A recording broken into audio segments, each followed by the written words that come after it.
नमस्कार केमन आছেন सबाई आपनादेर सकलके जानाई बांगाल हेसेले स्वागतम।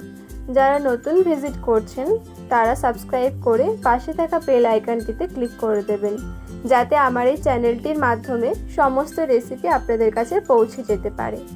আজকের রেসিপি হচ্ছে বাটা মাছের তেল ঝাল। তো চলুন শুরু করা যাক। আমি এখানে নিয়েছি বাটা মাছ আর বেগুন। মাছটাকে ভালো করে কেটে নিয়ে ধুয়ে নিয়েছি, বেগুনটাও ভালো করে কেটে নিয়ে ধুয়ে নিয়েছি। বেগুনটা ঠিক এইভাবে কেটে নিতে হবে।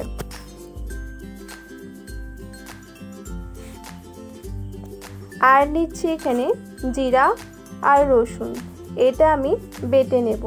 আপনারা এতে শুকনো লঙ্কা দিয়ে বাটবেন। আসলে বাড়ির বয়স্করা ঝাল খায় না, তাই তাদেরটা আলাদা করে আমাকে লাস্টে নামানোর আগে ঝাল দিতে হয়। তাই এখানে আমি নিচ্ছি কাঁচা লঙ্কা, একটা গোটা টমেটো, একটা গোটা পেঁয়াজ। টমেটোটাকেও আমি ভালো করে কেটে নিয়েছি, পেঁয়াজটাও সরু সরু করে কেটে নিয়েছি। এরপর গ্যাসে কড়াইটা বসিয়ে দিয়ে তেল গরম করে মাছটা নুন হলুদ দিয়ে মাখিয়ে ভালো করে ভাজা ভাজা করে নেব।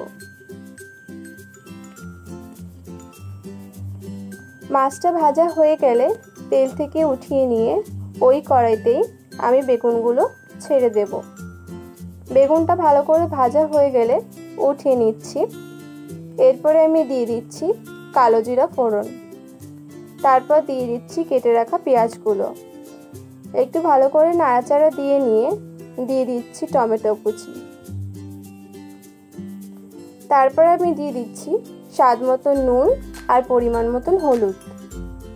আর একটু ভালো করে নাড়াচাড়া দিয়ে এবারে আমি দিয়ে দেব বেটে রাখা মশলাগুলো।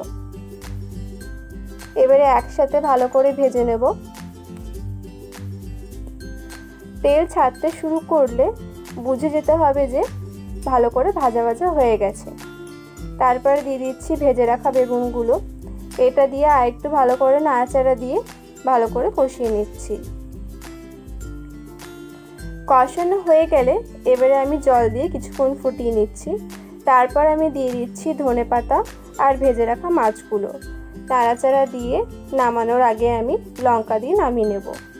আজকের রেসিপি তৈরি হয়ে গেছে। কেমন লাগলো অবশ্যই কমেন্ট করে জানাবেন আর একটা লাইক ও শেয়ার করে দেবেন।